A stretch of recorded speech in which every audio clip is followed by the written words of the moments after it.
Ink-a-dink, ink-a-dink, ink-a-dink, ink-a-dink, ink-a-dink, ink-a-dink, ink-a-dink, ink-a-dink, ink-a-dink.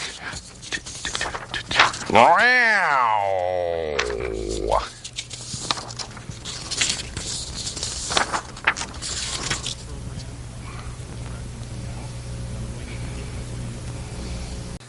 So Basil, I don't understand what the purpose of, why you want me to hold these feathers and wave these feathers. I mean, well, the one's a peacock feather, obviously. And the other one is, what? Basil's toothpick, he calls it. And what exactly are you... Wait.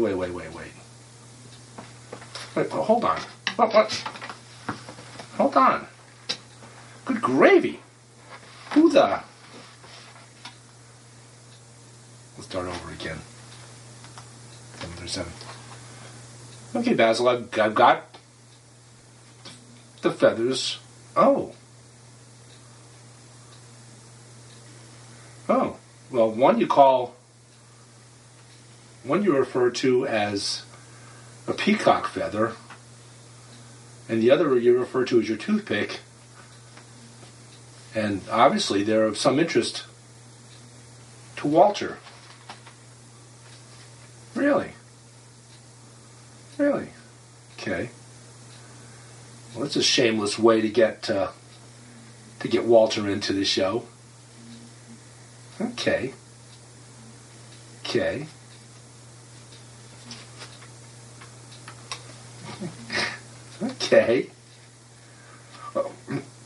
Well, we really can't spend too much time introducing Walter on the show, Basil. So what we're going to do is we're going to take the feathers and send Walter packing. Oh, okay. Welcome to Basil BuddhaCat Presents. My name is David Stevenson. Basil's co-host, chief interpreter, and gopher. And we're starting a new phase of Basil BuddhaCat Presents. We're doing the show in Basil's home. And Basil has graciously invited myself and Walter into the house to join the show. At any rate, so the usual format, we have a call-in show. Occasionally we'll get a call-in. What exactly do you want to discuss in between our calls? It says he wants to discuss Joe Lieberman. Okay. And what exactly about Joe Lieberman do you want to discuss?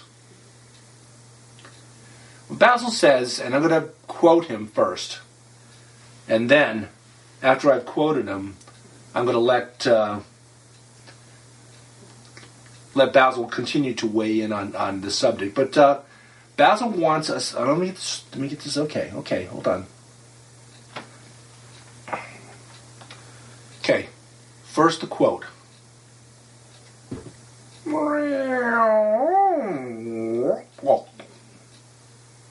And that translates from cat into English as Joe Lieberman, thankfully, is finally gone away and ceased to become a part of the Connecticut political scene in the United States Senate. Basil, what do you think of, you like Chris Murphy? You think he's a good guy? Or what's your opinion of Chris Murphy? Basil says he, and I'll quote him first, says, Chris Murphy served very ably as a member of the Connecticut legislative delegation in the United States Congress. And Basil feels very strongly that Chris Murphy will continue that hard work in the United States Senate. And besides, how could it be any worse? Well, maybe that's not completely fair. Joe Lieberman did have some years of fairly progressive thought on some issues, but okay, Basil says, "Ah." And that translates to English as, he was good in the beginning, but it got so much like the Republican Party that the Republicans stopped running anybody against them. They were just so happy with what Lieberman was doing in the Senate. And in fact, Lieberman's last act, his last horrible act in the United States Senate was in 2009 when he threatened to, if the health care proposal had any single-payer plan involved in it, Lieberman would stand on the floor of the Senate and not let any discussion take place. He would filibuster the bill. That's how firm he was. Well, did I get that right, Basil? Okay, Basil says, meow.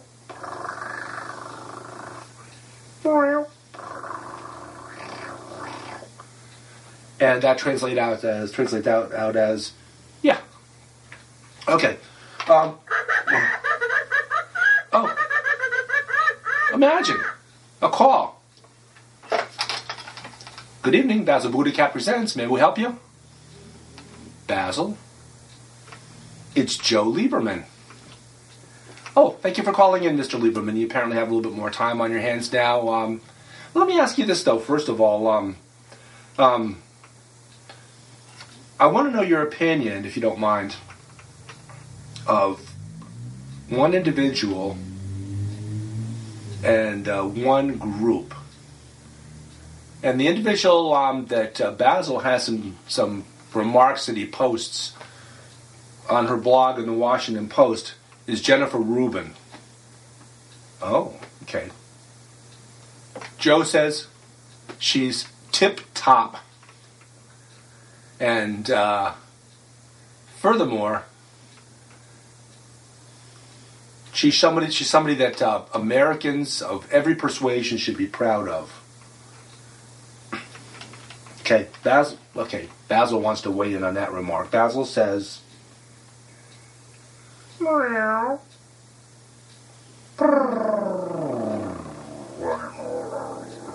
Meow. And you there, Joe? That translates into English as yuck. Well, okay. Oh, he hung up. Okay. Must have lost our connection. We hung up, perhaps. Okay. Now, Basil, do you want to weigh in on that Senate race? Because you know that there was a very hotly contested Senate race, it seemed, in which the media continually reported it as being an extremely tight race between Chris Murphy and Linda. What was Linda's last name? Well, nobody knew what her last name was because she called herself Linda. And apparently it was much easier for Republicans and Linda supporters to remember the first name and not worry about the last name. Oh, Linda McMahon. Okay. Now, Linda McMahon owns World Wrestling Entertainment, which at one time was a World Wrestling Federation. And Basil's told me, and he'll correct me if I misspeak. Basil's told me on many an occasion that he's really upset by the fact, first of all, that as he says, that you humans are stupid enough to even have any idea that professional wrestling could be anything other than dumb. Secondly, he's very saddened about Linda McMahon's corporate decision to flip her employees from being employees to being independent contractors.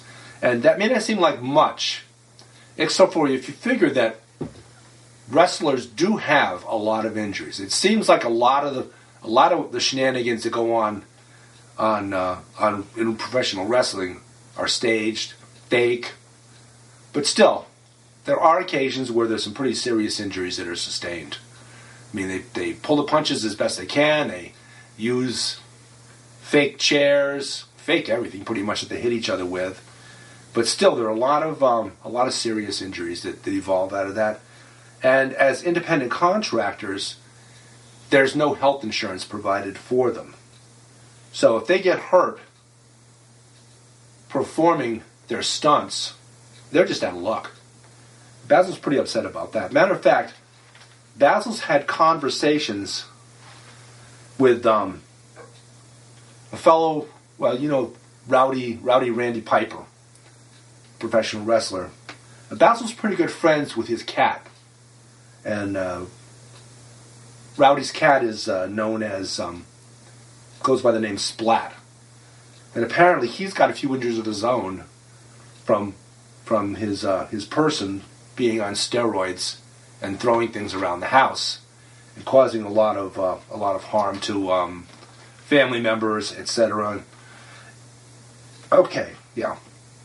Basil says that's exactly what I meant to say. Okay, but at any rate,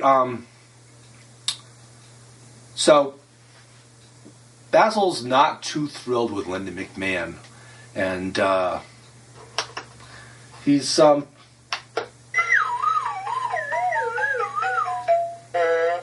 okay. Call in, Basil. Basil BuddhaCat presents. Oh, Basil, it's Linda McMahon. Okay. She says that she still doesn't understand how in the world the polls were so wrong about the race between herself and Chris Murphy. Well, see, here's the thing, Linda. There are a number of polls which do very different type of sampling. And one of those, the one that showed you to be in the best position, was the Gallup poll. And the problem these days with the Gallup poll is they do not call anybody who uses their cell phone as their principal means of communication. They don't have a home phone, they have a cell phone only. They don't get called by pollsters.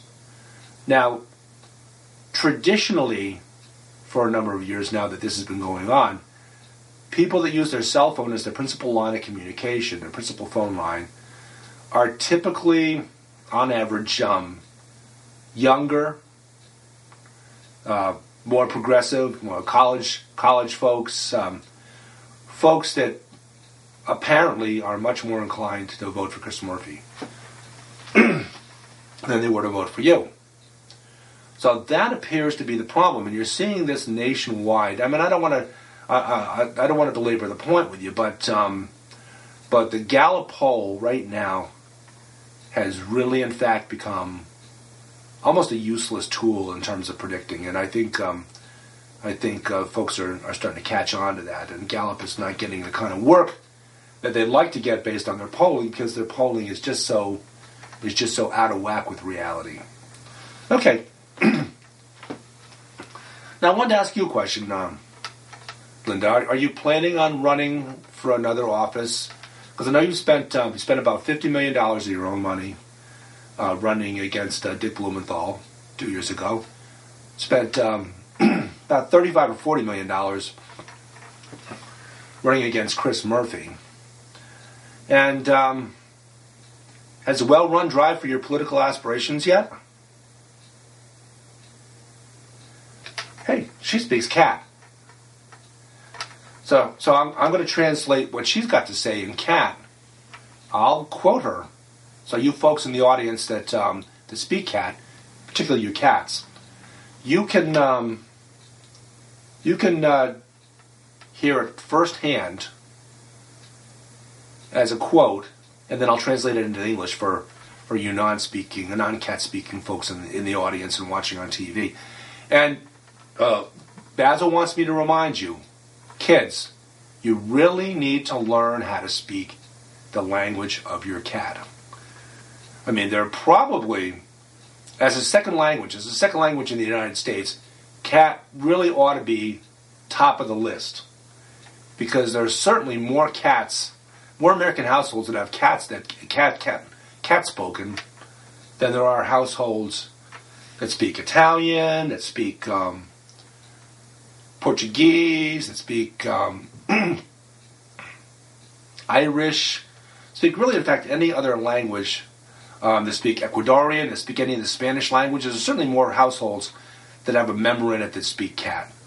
So, rather than waste your time learning to speak any of those other languages, better to learn to speak cat. So Basil says, hey kids, sharpen up your thinking caps and learn to speak cat. How about dog?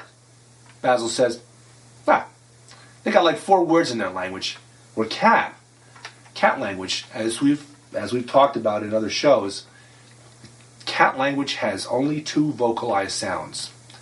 And according to how those vocalized sounds are inflected, and the sounds are meow and depending on how those sounds are inflected, those 2 sounds represent an array of 932,824 thoughts, words, ideas, if you will. So, it's a very complex language, and yet one that you really need to make an effort to learn how to speak. And that's the word from Basil about that. Okay, again, hello? Says you ran out of quarters. Okay. So Basil, what else did you want to speak about? I mean, what's this with the other cat? Well, why does Walter get to share the stage with us tonight? Basil says he's doing the kid a favor. Basil's not going to be able to do this show forever. So he's, matter of fact, he says, I'm not going to be able to do the show forever. So Basil's prepping Walter to one day take a more active role. Well, why don't you start him behind the camera? Because you've got Snarky back there. And Snarky, as you'll note from our end credits, is a, well, you'll just have to watch the end credits to see that. Also, Basil has as our sound editor, Tweety. Why don't you break him into Tweety's job, Basil? Give him a chance doing that. Teach him the work from the ground on up. Basil says he will, but he's actually learning it just watching the show being taped from up on his perch. And Snarky would just turn the camera up there. Snarky would be able to show the audience Walter's perch.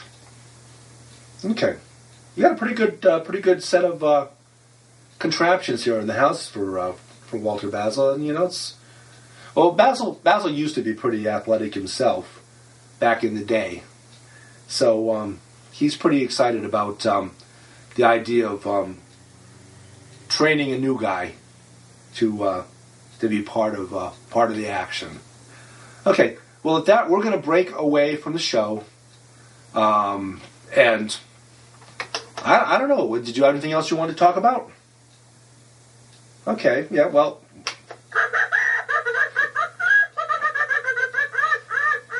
Okay, hold on a second. Good evening, Basil BuddhaCat presents. Basil? You remember when we had the show about nicknames and how some nicknames were somewhat annoying to their owners? Remember having a guy from Long Island on via phone, the guy that played for many years for the Boston Red Sox, Carl Yastrzemski? Well, Carl's on the line. He says he feels somewhat vindicated now that that birth control method, which was very ignominiously named after him, Yaz. He says he feels somewhat vindicated now that apparently Yaz has been shown to be very detrimental to women that take it. In many cases, causes a lot of very serious side effects. And in fact, it's off the market. They're being flooded with lawsuits from women that had some very serious medical problems from taking this birth control method called Yaz. No, I have no idea. But you remember Yaz, that we also had to call in from a fellow that was upset because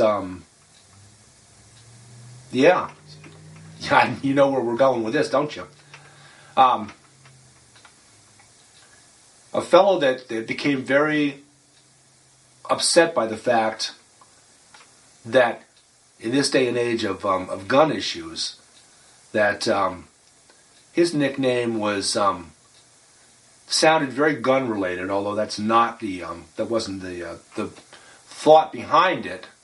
But yeah, we're talking about a rod or a rod.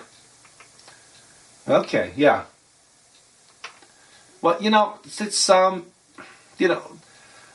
y'all can be lucky enough to have a nickname like Harvey Haddock's had, the great pitcher for the Pittsburgh Pirates during the late 1960s, early 1970s. Actually, late 1950s, early 1960s. Harvey Haddock's, who in fact pitched 12 perfect innings in one game against the Milwaukee Braves. Harvey's nickname, as you recall, was the Kitten. And Basil said, now that's a real name. That's a real nickname. That's a nickname that anybody could be proud of. So yes, I mean, you should have had somebody come up with a better nickname for you. It's just, it's unfortunate. They don't call Tom Brady Braid, because he'd probably be annoyed by that. They don't have. You could just go down the list of sports athletes that could have had the first syllable of the last name being their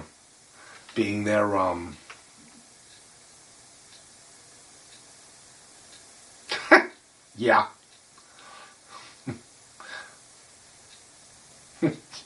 Okay. Okay. Now, I don't recall there ever being a ball player by that name. But, Basil, do you remember somebody that played for Detroit named Dick Twatkowski? Basil's thinking. Basil says,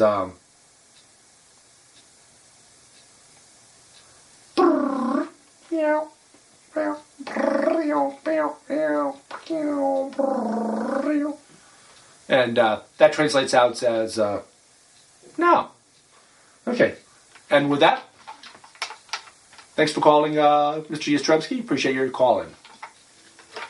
And that, we're going to end our show. Basil BuddhaCat Presents. This is our first endeavor at taping in Basil's place.